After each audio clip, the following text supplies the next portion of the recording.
Hello guys, in this video we will see how to install Tor Browser latest version, that is 15.0 on Ubuntu operating systems. Okay, first to open the default browser that comes with Ubuntu Linux, that is Firefox. Then go to Tor Browser official website, it is torproject.org.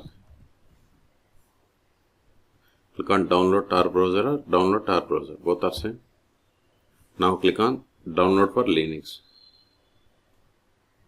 See, download started and its size is 143 megabytes. See, download is completed. Now open terminal.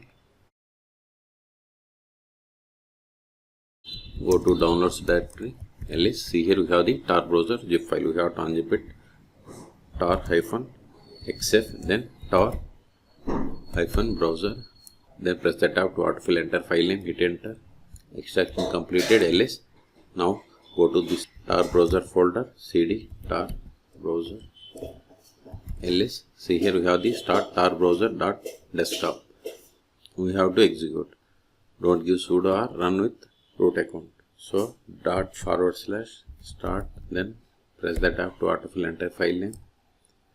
Wait a moment, it will be opened. See, you got the Tor browser.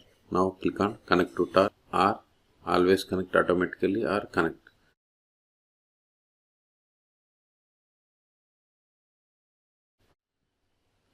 See, you got the Tor browser, and see here the default search engine for Tor browser is DuckDuckGo. Now verify the version. Go to this menu, then help, then about Tor browser. See, we have installed Tor browser 15.0. Okay, so in this video we have seen how to install Tor browser 15.0 on Ubuntu operating systems. Okay, for more tutorials please subscribe my channel. Thank you.